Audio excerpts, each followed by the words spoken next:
Reading series event of the year. Our special guest reader tonight is MPW lecturer and author of the forthcoming The Accidental Feminist, How Elizabeth Taylor Raised Our Consciousness and We Were Too Distracted by Her Beauty to Notice, M.G. Lord.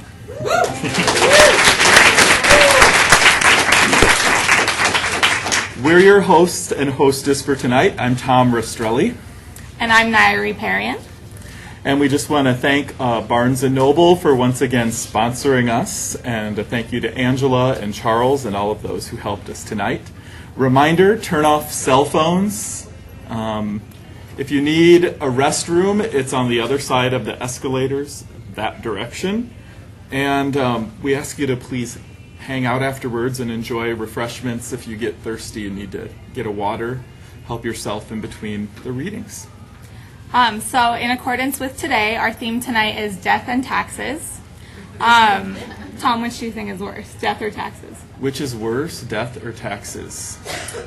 I'm going to say death, because there's still life after taxes.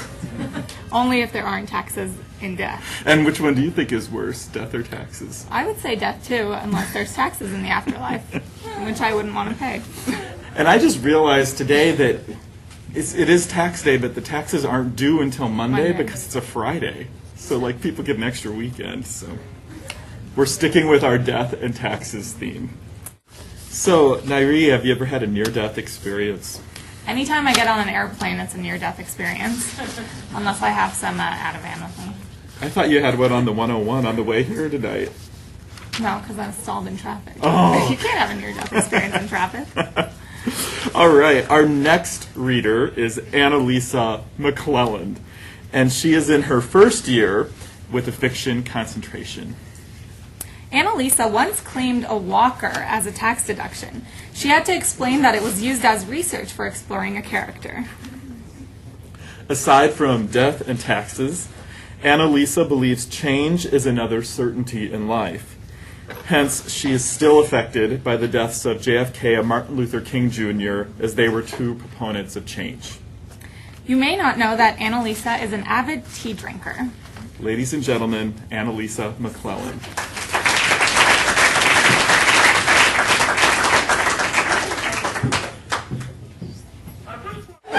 So I'm just going to start off by saying this is fiction in case anyone has some thoughts during this. It is fiction. I knew when Eddie's, my local homeless man's, birthday was. He didn't even know my name.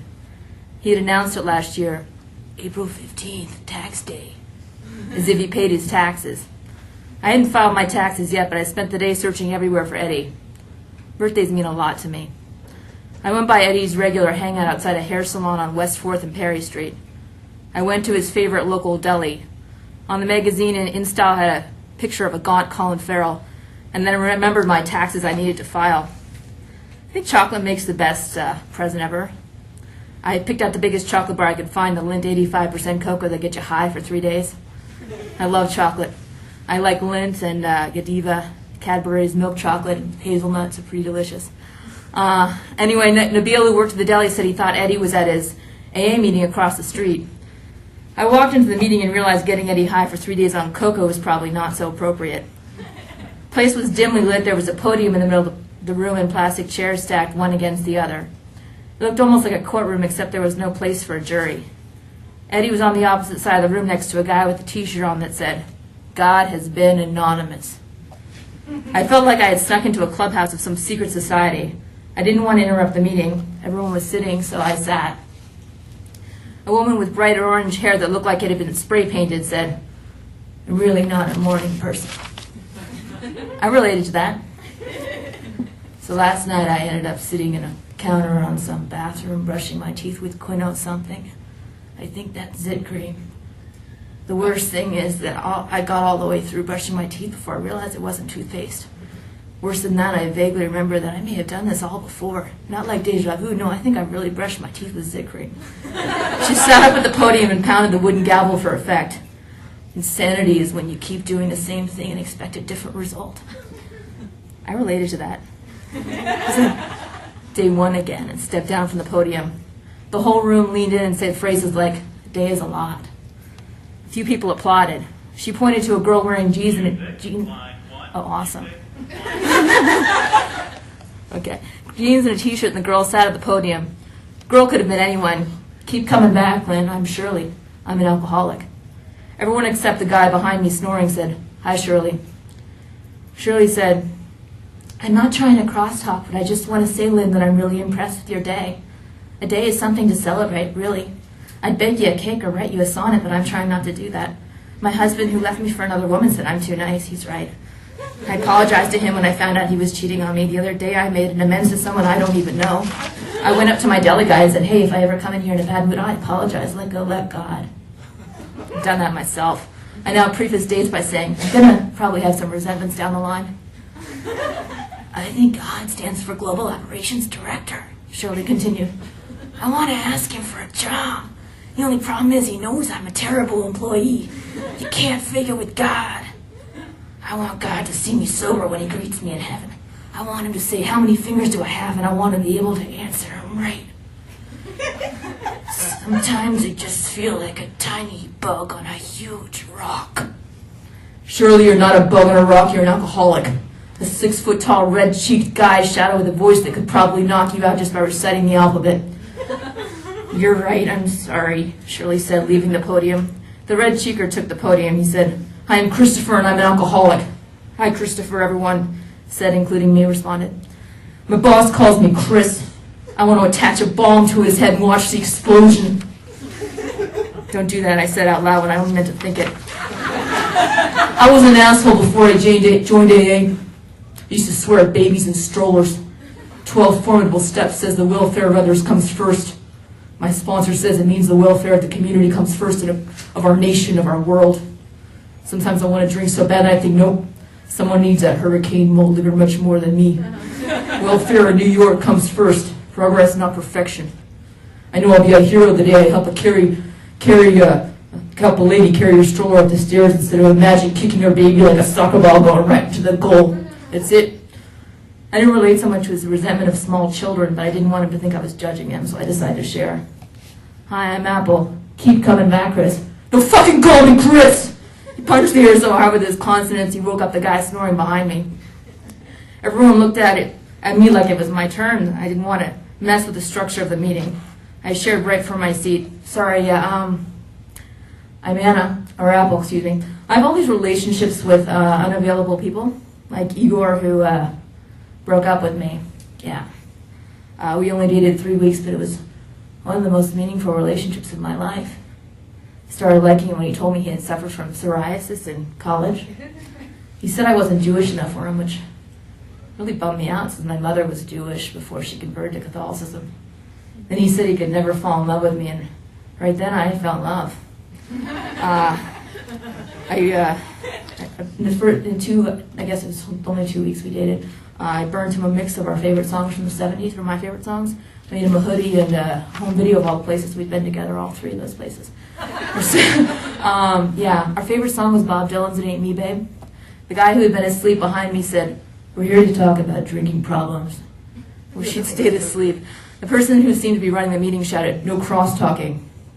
I tried to think of something to say that related to alcohol. I finally blurted out, he drank occasionally. He also took medication because he suffered from ADD. I guess I'm worried about him. Looking at it now, I'm a near teetotaler. Actually, I don't drink at all, so probably wasn't necessary for me to share it all. At the end of the meeting, the girl next to me asked me, are you the friend you're worried about? No, I'm really worried about my ex. She had one of those voices that reminded me of Mrs. Worm, who was the head of my brownies troop in 3rd grade. Her voice had that bird-like tweet that made everything sound like she was in church. Do you need a sponsor, Apple? I didn't know what that meant, so I said yes. Are you counting days, Apple? Yeah. Yes. How many days? I don't know. 1? Day 1 is the hardest. Lindsay gave me her number. She wrote, call me, written in that handwriting that said I was a Girl Scout throughout high school. I finally got over to Eddie to give him a birthday present. His face was red and warm, but he was wearing a Karl Lagerfeld coat that one of his neighbors had given him. It was a really nice coat. It's my birthday. I know, happy birthday. I gave him the chocolate bar. Oh, I can't eat that. I'm diabetic. Great. He then asked if I have any money. I tell him I don't. I just put it in the meeting donation basket. I take the chocolate bar, eat about half of it on the way home, then I start thinking, was that compulsive behavior like an alcoholic might drink? I decide to leave the chocolate bar by trash cans so another homeless man can eat it if he so wishes. I then resent that. I work hard for my chocolate. I get back to the garbage can to pick up the chocolate I put in there, and there's a homeless man who I don't even know. I ask if I can have some of that chocolate back. Man, you don't look like you need to eat from the garbage. I don't know, but that's my chocolate bar and I want it back. Delicious. He was biting into it. Look, I worked really hard for that chocolate. Finders, keepers, losers, winkers. The phrase is weepers. Well, who's crying now? It was true, I was almost in tears. I was debating whether to fist fight the homeless man for my chocolate bar, and I decided against it.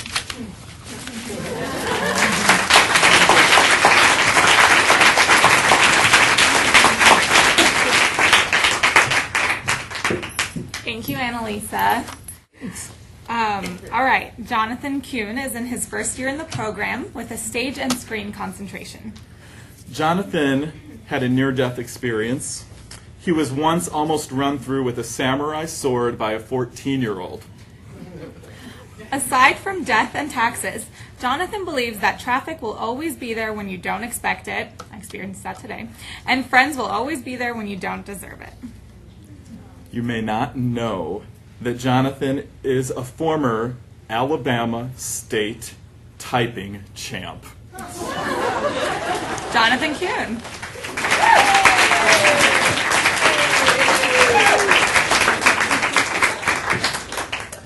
Well, I'll be reading a short story. It's called Catpocalypse. Ted Nugent was right. The Great Cat Exodus occurred on August 17th, 2024. In perfect synchronization, millions of them abandoned their post, uniting to form what years later reluctant survivors still could not deny had been a breathtaking sight. A beautiful rhythmic march, stretching for miles in some places, as they left civilization behind and seemingly vanished. A few thousand remained, some by design, others because they had grown accustomed to their servants and did not want to face the difficult task ahead. These traitors were dealt with harshly after the uprising. Loyalty was demanded by their kind.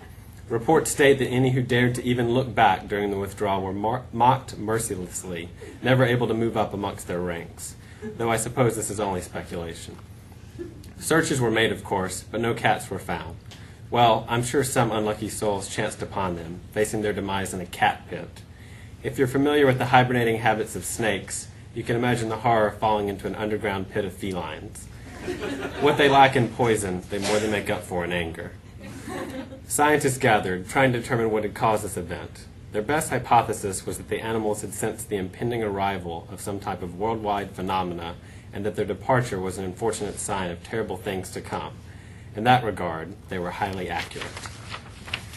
Hopefully that got your attention. It's not how I normally open a letter, but I have no idea who'll find this, and didn't want you to immediately dismiss it. You are humanity's only chance. My worst fear is that you will be, the term makes me sick, a cat person.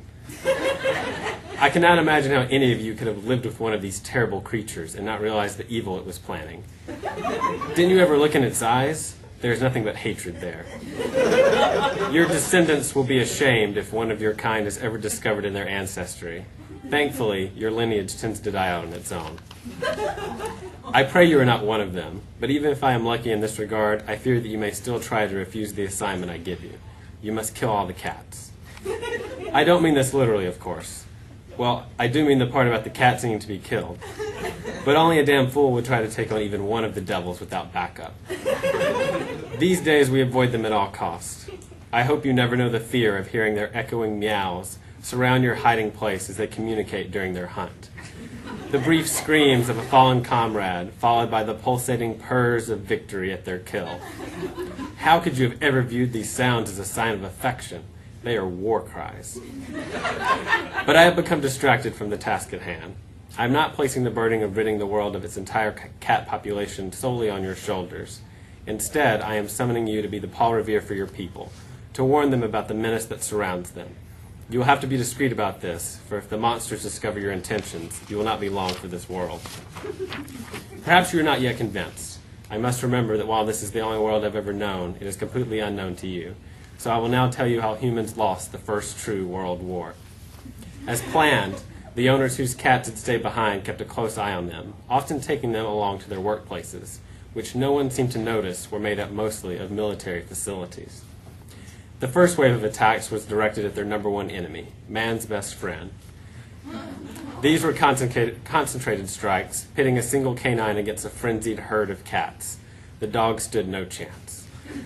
While the felines moved on to the next phase of their master plan, these assaults continued until the only remaining breed was miniature chihuahuas, which perhaps they left unharmed simply to mock us for having such a useless creature in the first place. They served no military value, not even as decoys. The enemy was drawn in too quickly by their constant yapping and would ignore the tiny cowering things to attack the humans. Eventually, these poor excuses for dogs also became extinct, which maybe was a good thing, as they did little but remind us of the great companions we had lost. As panic set in, humans raided grocery stores to stock up on supplies, but the cats were waiting in the ventilation shafts. Local police were ill-equipped to deal with them. I doubt you've ever tried to shoot a cat with a pistol, but unless you take them by surprise, it's virtually impossible.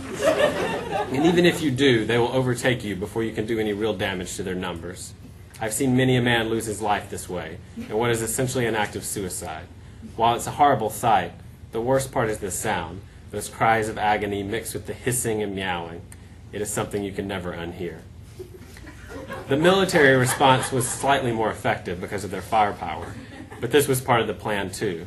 The cats that were owned by military personnel remained calm, and because of the distraction, were easily able to gain access to missile controls all over the world, striking simultaneously and destroying much of the world's military supplies, crippling any chance of further counterattacks. They did not use nuclear weapons. They did not need to. What they'd spent years perfecting, which you should have noticed due to their constant vomiting and the atrocious smells of their bodily waste, was a chemical weapon that they could safely carry inside themselves and transmit to humans with just a scratch. Its first and immediate effect was to render the person sterile, so even those that survived were unable to add to the world's suddenly dwindling population. But death was the most likely result from the disease. Its symptoms do not set in for several days, so the humans unknowingly transferred it to each other as they dealt with the aftermath of the attacks. By the time it was discovered, felines had already gained the advantage in numbers that they'd had in strategy all along. And now we live in constant fear, huddled together in makeshift survival camps, knowing that if our locations are ever discovered, we will stand no chance. It is too late for us, but not for you. You have the power to change things. If you still find it hard to believe my claims, just look around. While they have not yet perfected their cat scratch fever, it is currently most dangerous to pregnant women. And they have been known to smother babies in their sleep. What more proof do you need? These are clear signs that they are trying to minimize the human population as much as possible without arousing too much suspicion. They are preparing for the great uprising, and none of you are ready. Honestly, your ignorance makes me sick. I have read about the ridiculous names you gave these foul beasts, like Whiskers and Captain Boots. How you filmed them doing things you found humorous and posted them on communication websites for other humans to laugh at. How you imagine their speech as some infantile bastardization of the English language. In a way, I almost can't blame them for revolting after all those years of being treated like such stupid creatures, as if their only purpose in life was to amuse you. I apologize for that outburst. I cannot blame you for all of humanity's foolishness, and I must not have sympathy for the enemy. They are soulless beasts of destruction. Please heed my warning and do whatever you can to prevent the uprising. Even if you cannot stop it, perhaps you can ensure that we are better prepared when it comes. I wish you the best of luck. Godspeed. P.S. The squirrels cannot be trusted either.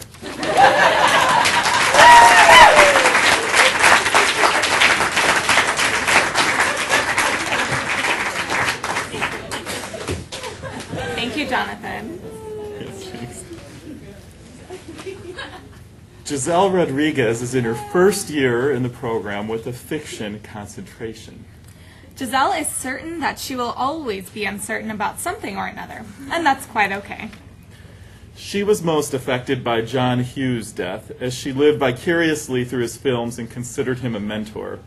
The rumored death of Johnny Depp also deeply saddened her, and she was genuinely relieved when she found out it wasn't true.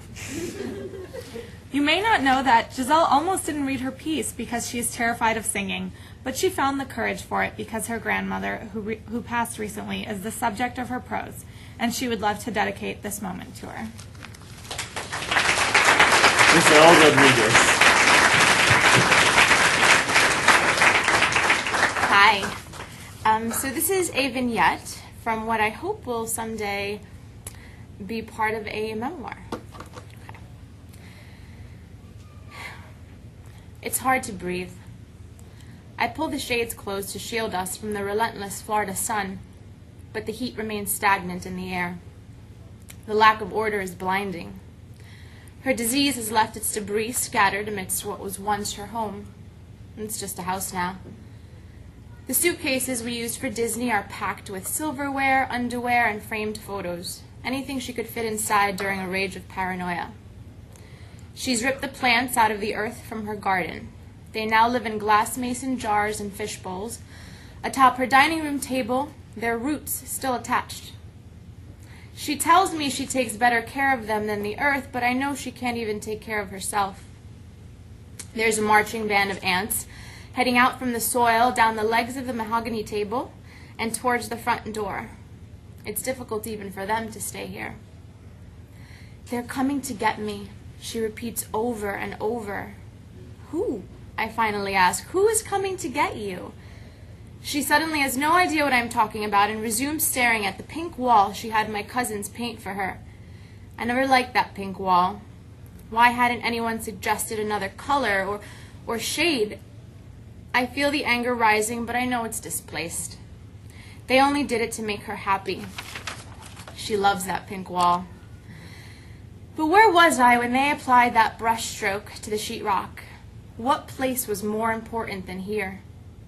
I stop myself from regretting another lost moment and try my best not to miss this one. My uncle and I are on a mission to find her wallet. Her identification card is missing. How fucking appropriate. We need it to present to the office in her new home. It crosses my mind that perhaps she's hid it from us, but her days of calculated actions are gone. What we do find are scraps of paper everywhere, stuffed between sofa cushions, hidden in the kitchen drawers, anywhere she could fit them. They're decorated with facts from her life, names, dates, social security numbers of almost every family member. I'm not even sure how she was able to gather such information. These fragments of her thoughts display the deterioration that's been occurring and her attempt at stopping it. I'm ashamed I didn't know this sooner. How long had she been grasping at life? I miss my grandmother so very much, despite her presence in the room. The version of the woman who told me tall tales to lull me to sleep has been eradicated. Someone is stealing my stuff.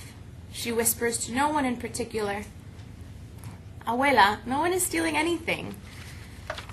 I'm lying to her when I say this. Time is taking everything. She begins to doodle numbers into one of hundreds of journals that are strewn about. She fancies herself a writer. 11 and 22. The numbers fill the blank page as her pen dances across it. 11, her birthday. 22, my grandfather's. I wonder if she realizes why those specific digits are circulating in her mind. Excuse me, I say, and make my way to the bathroom. For the first time in a long time, I have an urge to pray, but I don't. Because I don't believe prayer works if deep down inside you don't really think it can. Instead, I turn on the tiny radio that lives on the windowsill. My heart gets caught in my throat and my knees forget to hold me up. The drama of this moment is not lost on me. As I fall to the floor in total surrender, my elbow bangs against the toilet. A sharp pain shoots up my arm, and it's a relief. For an entire blissful moment, I forget where I am and why I'm there. Fleeting physical pain, I welcome it. The tears slide down my cheek. I cry for my grandmother, but mostly I cry for myself. As she's forgetting, I can't stop remembering, and I'm so pissed at God because I have to go through this. I don't want her to be sick. I don't want to walk my childhood out of this house. I don't want to choose which cardboard box of memories stays and which goes. It's a matter of life and death for me when I choose what to wear or what to eat. What gives me the right to choose what's worth saving from her life? I hug my knees to my chest and rock. Through the music static, I can make out, "Don't be afraid." The superstitious side of me interprets this as a voice memo from God. Is this my proof for not believing? I stare at a mound of moldy terry cloth. The perfectly folded towels I grew up with belong to someone else. I blow my nose into the pink one with the daisy duck embroidery and stuff it into the wastebasket. What is that smell? Decayed melancholy, I say out loud. This makes me laugh. I wait for a moment before returning to my task and sing along with Paul. So let it out and let it in. I don't want my uncle to see me cry. I'm not the child in this relationship anymore. I've fought tooth and nail to avoid growing up, but sometimes it pulls you up kicking and screaming. Abuela is sitting on the floor when I return. She is combing the hair on an old doll of mine I had pulled out from a box earlier. My uncle has stepped outside, and I understand.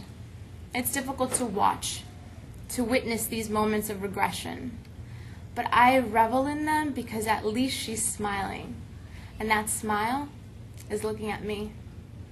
She hands me the doll and asks, "Is this yours?" I notice her nails have been bitten down to the stub, and I can see where she's dug into good flesh, and this makes me happy. My hands are the same. Take a sad song and make it. Her immaculate porcelain collection is placed alongside her on the tile floor. Their delicate fingers are now cracked or missing. She reminds me which are mine, the flamenco dancer and the chubby ballerina. My breath is coming back to me. For a brief slice of time, she's remembering. Simple pleasures take reign. Remember to let her into your heart. I listen to what she's saying, even through the silence. Soak in every syllable of thought. I watch her. Her face mesmerizes me. Emerald eyes with flecks of violet, thick black lashes. I want to know every crevice of her skin, every hair out of place. It occurs to me in the chaos of it all. She has not forgotten how to be beautiful.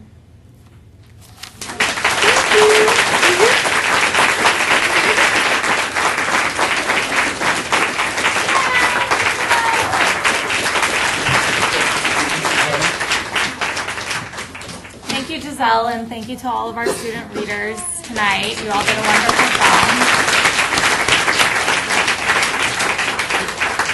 We should point out that the question we were asking is what celebrity death affected you the most. So I'm sure that for those of us who answered that question, there were other deaths that might have affected us more personally. Johnny Depp, exactly. All right, and now for our esteemed faculty reader. M.G. Lord's prolific career has spanned political cartoons, books, and articles. Her work has appeared in the New York Times Book Review and Arts and Leisure section, Travel and Leisure, Vogue, the Wall Street Journal, the LA Times, and the New Yorker.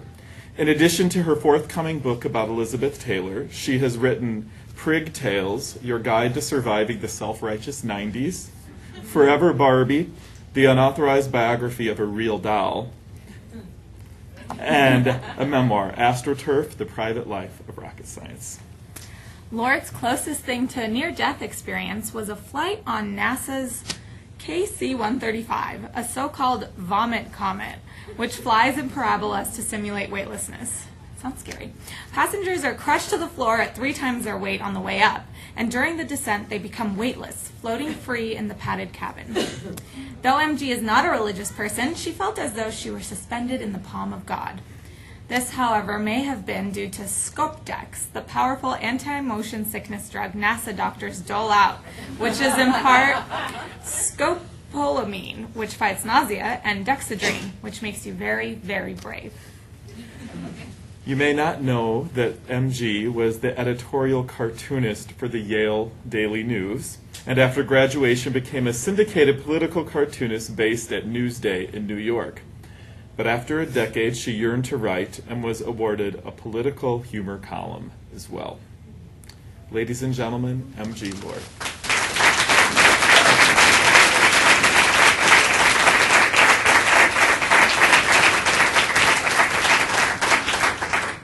Don't worry, I'm not going to read all of this. I'm just going to, just cover a few highlights. I was tempted tonight to read from one of my existing books, perhaps one with a memoir component, something heartfelt and finely honed that would move all of you greatly. But I decided instead to share with you a rough work in progress. My upcoming book. It's called The Accidental Feminist, How Elizabeth Taylor Raised Our Consciousness and We Were Too Distracted by Her Beauty to Notice. I'm told I'm allowed to yak for a few minutes before I read, so in the interest of, I'm making you aware that I take the few minutes aspect very seriously. But I do want to say a couple things about this book. You're probably all aware that Elizabeth Taylor died recently. I am, because the Hollywood Reporter put me on lockdown to write the piece that anchored its commemorative issue. And I must say, in a way that my other books that were heartfelt, finely honed, yada, yada, yada, and eminently available, Hollywood is sniffing around the Elizabeth Taylor book already, and it's not even in finished manuscript. But a little bit more about the thesis. I mean, it pairs Elizabeth Taylor with feminism, which is kind of unlikely. And right at the outset, the really burdensome thing with this book is defining feminism, because it's such a mess, you know? I mean, the people who identify as feminists do not always agree with each other. So before I can even get into Elizabeth Taylor, I have to get into that. You know, you've got, well, for example, you know, you've got Webster defining it as the political, economic, and social equality of the sexes. Oh, she's screaming. Feminism, and they scream, you know? I swear, it's just... The cover of this book is really sexy. It has Elizabeth Taylor from Butterfield 8, and she's just woken up, you know, after and this was quite something in the early 1960s. She's just woken up in the apartment of a man to whom she is not married. And the first thing you see in that film is camera zooms in on her left hand, no wedding ring. She's wearing that slip. Anyway, she is on the cover, you know, in the slip, with the bottle of whiskey that she uses to, you know, brush her teeth with that morning, and you know, the glass of whiskey. And I'm thinking, you know, Elizabeth Taylor in the slip, falling out of the slip, possibly could make this book the only book with feminism in its title that actually does appeal to a wide audience. Where was I?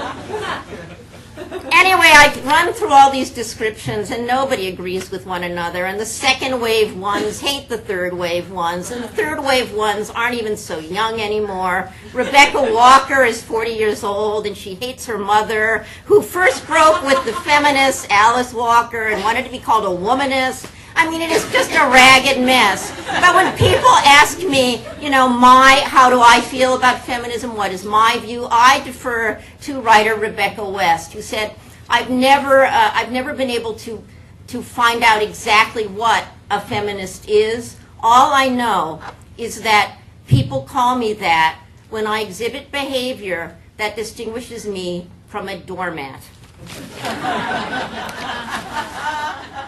And here we get the thesis graph of this book, worked on, in fact, with some of my collaborators in this very audience. Elizabeth Taylor has been called many things, but never doormat, not in life and not on screen, except in Ash Wednesday, her 1973 movie, where that was the point. The characters she played were women to be reckoned with, and many of her roles, the great and the not so great, surreptitiously brought feminist issues to American audiences held captive by those violet eyes and that epic beauty. While I know that writers and directors create movies, stars create a brand, and the Taylor brand deserves credit for its under-the-radar challenge to traditional attitudes. A woman may not control her sexuality. She may not have an abortion. She may not play with the boys. She may not choose to live without a man. She must obey her husband. And should she speak of unpleasantness, she will be silenced.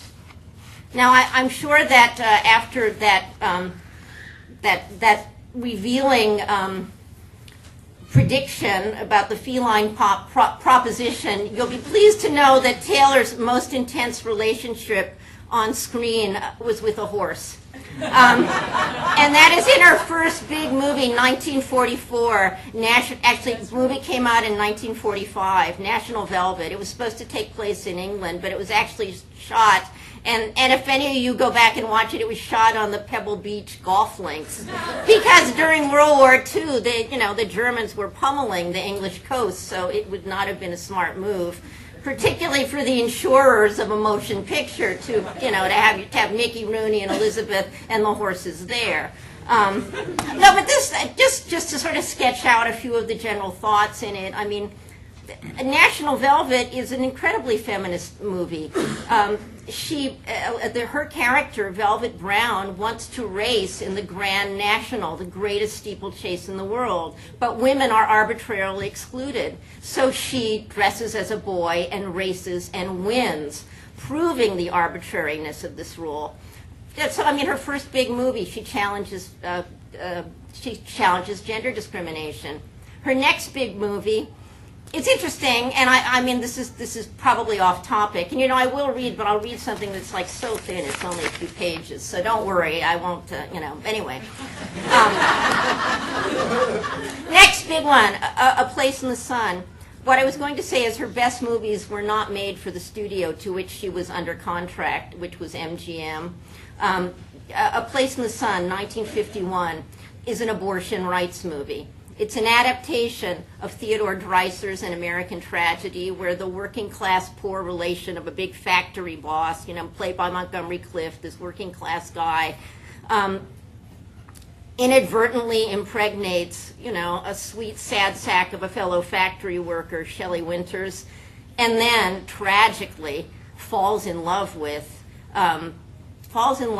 someone in the circle of his rich uncle, Elizabeth Taylor, the most beautiful woman in the world. And in order for this to be a tragedy, other adaptations of An American Tragedy had tanked horribly because they were just parables about a social climber. But in this movie, because of Taylor and how she functioned as an actress, the audience understands that it wasn't social climbing. The Montgomery Clift character didn't fall in love with Elizabeth Taylor plays a character called Angela Vickers, didn't fall in love with Angela Vickers, but fell in love with Angela the woman. And I'm digressing, but so the fact that Shelley Winters is pregnant is extraordinarily inconvenient for him. No, and he ends. Well, it's a long story. I'm not going to tell you everything. Oh well, you have to come to my Elizabeth Taylor film series that I'll be mounting somewhere. I hope next year. I mean, but so he's accused of when the pregnant mistress dies in a boating accident, he's accused of murder, and the crowd understands the way that he feels because of the emotional intensity that she can convey. Now, another theme in this book, my name is Mary Grace Lord. Let's just get this out of the way out front. And I know there's a little familiarity with Catholicism in the audience. Like, there's a little familiarity with Catholicism. But between 1934 and 1966, this is something that I wrote about in the Hollywood Reporter piece, and that surfaces in the book. The content of American movies was entirely dictated by something called the Production Code or the Hays Code. This was a set of guidelines And not like flexible guidelines. This group had absolute authority over American movies and routinely, made the plots illogical and incoherent in order to impose its will upon American movie makers. The production code also. So according to you're thinking perhaps, an abortion rights movie, she's pregnant. That's kind of a reach. Because another thing that I like to do is I like to do research in nonfiction. Dig, not just off the top of my head association. And in the Academy Library, the Motion Picture Art, Academy Library, there's like a telephone book of correspondence with the Production Code Office about, the problem. As far as the Production Code Office was concerned, this movie did not have it did not have, three main characters, Elizabeth Taylor, Montgomery Clifton. It had two characters, Shelley Winters, the factory worker, and a doctor. And the page-and-a-half scene where she asks the doctor for an abortion is rewritten and rewritten and rewritten until it's so weird and oblique. And, anyway, suffice it to say, that movie is an abortion rights movie. Next big one, Butterfield 8. Taylor's character isn't censured because she's a prostitute, but because she chooses the men. She controls her sexuality, which is a fundamental feminist tenet. And to sort of compress everything, because I can see some eyes rolling up into heads, even Who's Afraid of Virginia Woolf, which broke the production code, by the way. It was the test case in 1966 that made these evil people. And actually the code, by the way, was not written by, it's called the Hayes Code after Will Hayes, who was the head of the production office, but it was in fact, the whole outfit was Catholic, was Roman Catholic. It was written by a priest, a Jesuit, Father Daniel Lord, not a relative, though I did have to check because we had a number we did have a Father Daniel Lord in that generation, horrifying though that state of affairs is. And the enforcers were all sort of rabid lay Catholics. And just suffice it to say, it was very satisfying when Taylor and her project brought down the code. The book is organized largely around the movies. I mean, I interview everybody from Gore Vidal to Kevin McCarthy to Liz Smith to, there's about the making of the movies and the content of the movies and the way that they can be read as feminist. You didn't run away. I'm so happy. I must have said that at least 7 times to, somebody left. I knew it. Anyway, it's organized around the landmark movies with sort of interstitial material that's biographical. And because the theme was death, I'm just a little, I can read other things if you're curious later, but I'm going to read this little teeny bit of interstitial material from the years 1960 to 1962 because they're so thoroughly on topic for what the group has selected. In Suddenly Last Summer, Elizabeth Taylor gave form and believability to Catherine Hawley, a brave trauma victim who stands up to the male medical establishment. As we know, however, actors in real life can be very different from the characters they play. Taylor suffered since adolescence from health problems, and perhaps because her mother was a Christian Scientist, for whom medical treatment is anathema.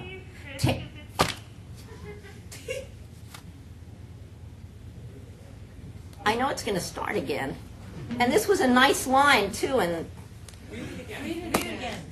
I know, it's like some agent of the Vatican out there. Yeah, they're just, here we go, hold on. And perhaps because her mother was a Christian Scientist, for whom medical treatment is anathema, Taylor herself became an ardent consumer of the healing arts. On the set of Giant, she often spent her off-camera time in a wheelchair, tormented by sciatica and numbness in her legs. Her chronic back problems, however, had begun much earlier. While learning to jump horses for National Velvet, she took a variety of spills, causing injuries, but her shooting schedule didn't permit adequate leisure for them to heal. In 1957, after accidentally tumbling down a flight of stairs, she underwent a 4-hour surgery at New York's Harkness Pavilion to fuse the crushed disc in her spine. Her then consort, Mike Todd, did his best to make her stay pleasurable. He installed himself in the room next door and purchased a Renoir, a Pissarro, a Monet, and a Franz Hals to liven up her joyless hospital walls. So blissful, in fact, was her spinal surgery that within the year, not long after delivering her daughter Liza by cesarean section, Taylor arranged for an unnecessary appendectomy. This time she booked Todd into the adjoining suite and forbade him to leave until he had recovered. In his memoir, Eddie Fisher, who was then her husband, writes with odd wistfulness of his time with Taylor and its glamorous backdrops: a bungalow at the Beverly Hills Hotel, a suite at the Park Lane in Manhattan, quarters designed by Oliver Messel at the Dorchester in London, as well as emergency rooms on 2 continents. As I read his descriptions, I began to understand. When I needed a break from this manuscript, I stayed at a hotel. But when you live in a hotel, where do you go to escape? To the hospital. This is only half facetious. As a child, Taylor supported her parents financially. After Todd's death, she supported her children by herself. To survive, her family depended on her, and she depended on her appearance. She couldn't look puffy or haggard on screen. She had to look fantastic, or in any event, thin. If her director told her to smile, she had to radiate sunshine, no matter how dark and cold she felt inside. She was always going, going, going. But if she became really sick enough to die, the carousel stopped. A dead star could derail a film and cost the studio money. In sickness, she could escape her burdens. In sickness, she could rest. Fisher recounts one harrowing near-death experience after another. While shooting Butterfield 8, Taylor fell prey to pneumonia and could barely breathe. Passed out from cold medication, she was whisked on a stretcher from the Park Lane to Harkness Pavilion. As the ambulance approached the emergency room, however, Fisher recalls, Taylor sat up, rummaged for a compact, and handed Fisher her purse. "Get me my lip gloss," she ordered. As soon as Taylor recovered from pneumonia, she again went to the hospital as a visitor. But the pull of the ER proved irresistible. While in Philadelphia, paying a call on Fisher's hospitalized mother, Taylor slipped on some ice, sprained her ankle, and received treatment. She returned to New York on crutches. I'm just going to shout them down. After many illness-related delays, Butterfield 8 finally wrapped. In September 1960, Taylor and Fisher settled in London to begin Cleopatra. England was good for Taylor's financial health. For tax reasons, she had demanded that the movie be shot there. But the damp air was bad for her lungs. Almost as soon as she moved into the Dorchester, she got sick. Taylor was not popular in London. Tabloids continued to blame her for Fisher's divorce. Worse, she offended the British Hairdressers Union, which staged a strike on the set of Cleopatra. She had demanded that Sidney Guleroff, her Beverly Hills stylist, be permitted to arrange her hair for the movie. The Brits were furious. What was so unique about her hair that they couldn't comb it? Nor, as Ruben Mamoulian, Cleopatra's director, discovered, was London in winter a plausible substitute for Alexandria, Egypt at any time of the year.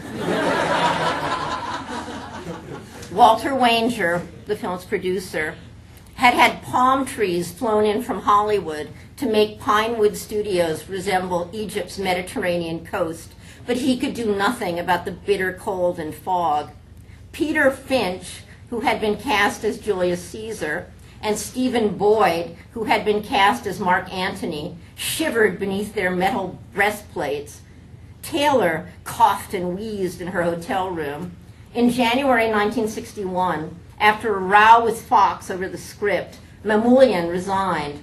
In February, Joseph Mankiewicz, who had directed her previously in Suddenly Last Summer, the amazing guy from All About Eve,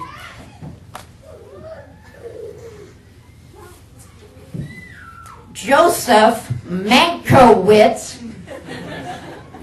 does nothing, feminist, still doesn't disperse them. Yeah, that did it.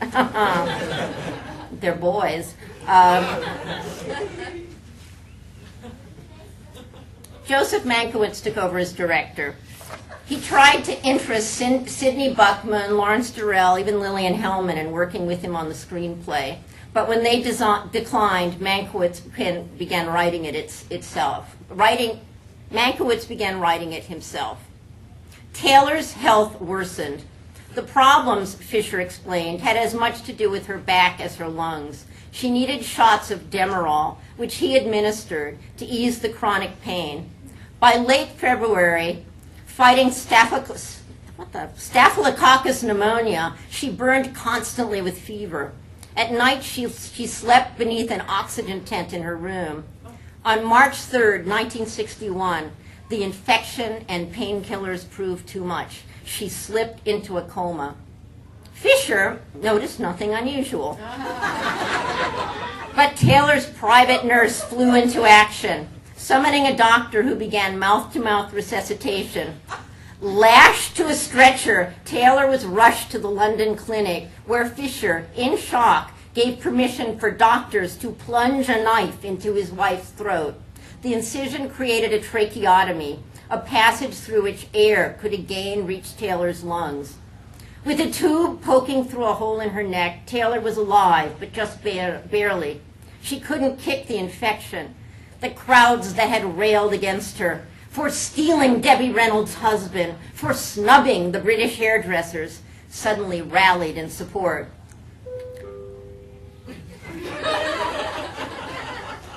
Hundreds of people kept vigil day and night while Elizabeth fought for her life, Fisher wrote in his memoir. People everywhere loved her and were praying for her recovery.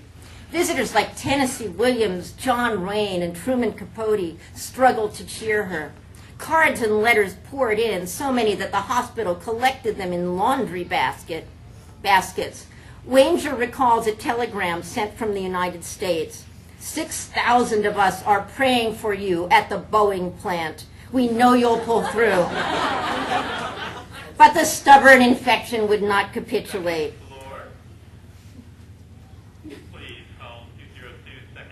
But the stubborn infection was as intractable as that really annoying speaker. As Fisher tells it, a week after the tracheotomy, a British doctor injected Taylor with gamma globulin, and the infection finally gave up. Discharged from the hospital, Taylor identified with Lazarus. She flew to Los Angeles, where she described her ordeal at a fundraiser for Cedars of Lebanon and Mount Sinai Hospital. The two were originally separate. Quote, "Dying as I remember it is many things," she said. Mostly it was lonely, and she was glad to be back. But she remained in touch with the angel of death, whom she met on the other side, and who often told her, psychically, when other people would die. Nominated for Best Actress in Butterfield 8, Taylor planned to attend the Academy Awards ceremony. Her main competitor was Shirley MacLaine, who had been nominated for The Apartment that year.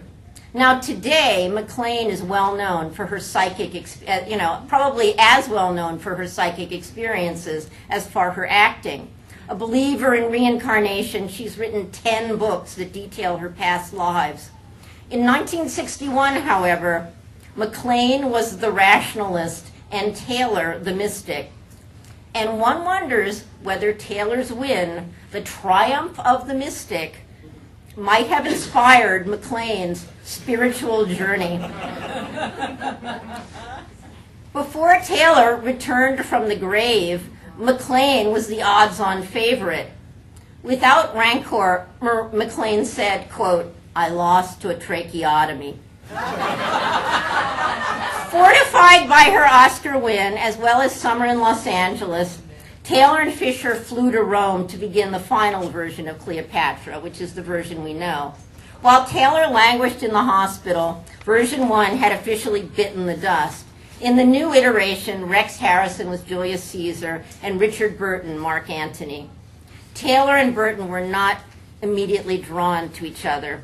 Acclaimed as a Shakespearean actor, Burton dismissed Taylor as, quote, "MGM's Little Miss Mammary," unquote. As he watched her work, however, he came to admire her craft. From the get-go, he had coveted Taylor's earning power. Soon he would come to covet Taylor herself. Walter Wanger recalls their first scene together in Cleopatra's Roman villa on January 22nd, 1962. Taylor was, quote, "elegant in a simple yellow silk gown." Burton was handsome, arrogant, and vigorous, unquote, in his knee-length toga. And between the two of them, Wanger has this like wonderful ear for the cliche, quote, "You could almost feel the electricity." By mid-February, the Burton-Taylor love affair had exploded, ripping their respective marriages asunder. The press called it le scandale. L'Osservatore della Domenica, the Vatican Weekly, called it, quote, "erotic vagrancy," unquote. Vatican Radio called it, quote, "the caprices of adult children," close quote. And the publicity department at 20th Century Fox called it a godsend. Typically, the Vatican did not comment on the private lives of movie stars, but Taylor had galled the papacy to its core. Not because of her extramarital affair, that was commonplace, slight, but because of something else, something truly extraordinary, something no undeserving erotic vagrant should have been permitted to accomplish. In London 1 year earlier, Taylor had died, but she had not stayed that way. She had, to the Vatican's horror, been resurrected.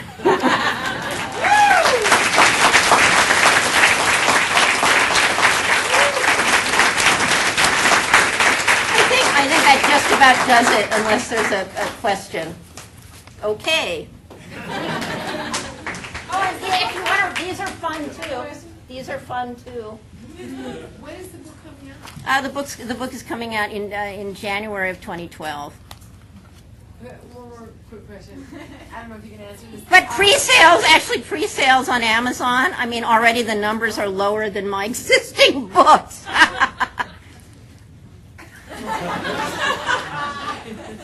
Did somebody, when she was doing that movie, Cat on a Hot Tin Roof, did the director of that movie ask her if she had a sack of dead mice under her arm? Do you remember that quote? Yeah, but I actually, I mean, I read that in a biography, but I completely leave that movie out because of what that's an indication of what the production code did. Richard Brooks is a coward, unlike, you know, Sam Spiegel and Joseph Mankiewicz was Suddenly Last Summer. Richard Brooks took the homosexuality out of a play about homosexuality. I mean, it makes absolutely no sense. Tennessee Williams got $450,000 for the rights to that movie, and at that point, you know, I mean, he was just letting. Hated that movie so much because it was nonsense that he stood in front of theaters in Manhattan and tried to prevent people from going in. No, I mean, it's just it made no sense. And even he, you know, as an openly gay man, was utterly baffled. Why would, you know, he's as an openly gay man, he would, as he put it, and this is in the book, bounce the springs with Elizabeth Taylor. I mean, she's stunning. You know, I mean, and the idea that the Paul Newman character wouldn't sleep with Elizabeth, I mean, if the Paul Newman character is, as in the Tennessee Williams play, he's not involved with her because he's a gay man who is deeply in love with his dead best friend. Now that kind of makes sense. I I mean, it's just so tragic because her amazing performances in Cat on a Hot Tin Roof is in the service of a plot that makes absolutely no sense. And you know, it is a really amazing performance because Mike Todd died during the filming of that movie. And she couldn't say, you know, if ever there were a time to heal and grieve, it was after the tragic death in a plane crash of the person you called the love of your life.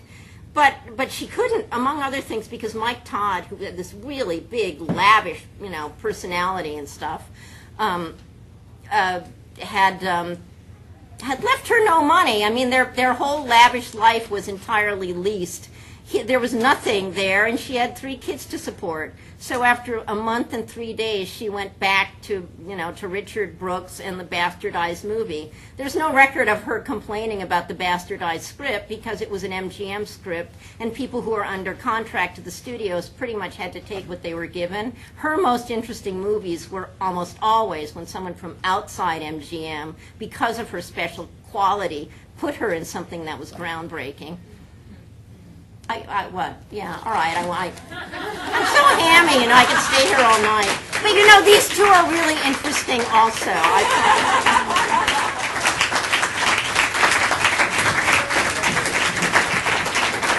Thanks, MG. Thank you. MG will be hanging around afterwards, so please stay to ask more questions. Enjoy some of the great treats that we have. And if you want to buy one of MG's previous books, just pull it off a wall or off the table. She'd be glad to sign it. Just remember to pay for it on the way out. And get your parking ticket validated on the way out as well. Thank you to Stephen, who recorded this event for broadcast on the MPW's YouTube channel. And thank you to the staff at Barnes & Noble. Except for the people who kept interrupting us. I apologize.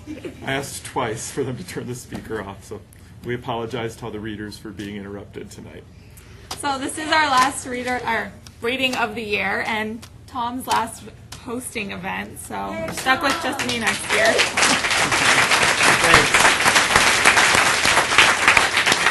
Thanks. It's been a blast doing this for the last 2 years. Thank you for a lot of you. I think there are some of you that have been almost to every single reading that I've led. I mean, Dinah, Bridge, Prince, Paul Fisher. You've been at almost every one of these because we came in at the same time. And to all of you that keep coming and bringing other people, to all of you who've read, thank you so much. And thank you to Bruce for helping me out and Nairi for taking over. Yay! All right, thanks again for coming. Thank you.